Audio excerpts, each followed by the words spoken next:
You wake up every single morning. You want to look through all the hottest press releases of the day. There's going to be hundreds and thousands of press releases. So what I always like to do is I like to filter out the stocks that are going to be within my price range. I like to play the stocks that have very high volatility, very low float. So a float is going to be the shares offered to the public.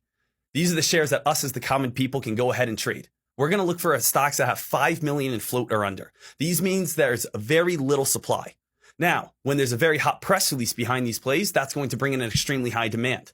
So this just comes down to simple economics. When we have a very low supply and a very high demand, what happens? Price increases. Think about it as the housing market. Everyone wants to go ahead and buy a house, but we only have a few houses available for sale, and we have hundreds and thousands and millions of people who want to buy these homes. So that's why, again, houses that were $500,000 are now $1 million. Now let's apply that to our stock trading, and let's think about when we wake up in the morning and there's a stock, a penny stock, a stock that's maybe within $1, $2, $3, $5, $7, $10 price range, and all of a sudden it comes out with a press release that's very rare.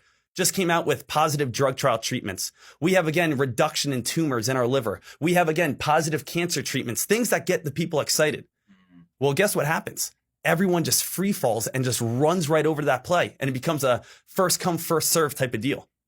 We see pump and dumps every single day in the stock market. Now, not the pump and dumps you may think of, not the pump and dumps on Jordan Belfort or Leonardo DiCaprio in The Wolf of Wall Street, where they're a brokerage calling up again their customers and saying, hey, go buy this.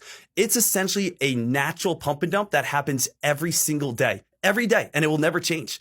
And that's the thing about the stock market world. There's basically two different ways that you could be able to make tons of money in the stock market. Number one, you are going to want to find these hot press releases off these low float plays, and you want to beat the mob. When I say the mob, I'm talking about the majority of buyers.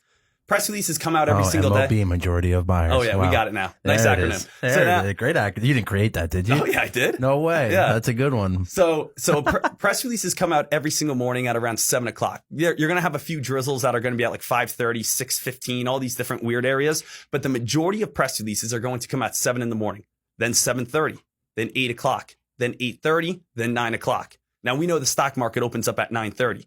Now, you can trade in what we call pre-market. Most people don't realize you can actually trade before the market even opens. You might see stocks before the market even opens. The stock may be up 200%, 300% potentially if they came out with great drug trials. Because remember what we just talked about. We are looking for stocks that have low floats, low supply, with, again, a very big press release, which just brought in a ton of demand. Everyone wants to trade that stock. So everyone rushes into it and the stock goes on a huge spike. So number one, I could buy stocks before everyone else wakes up.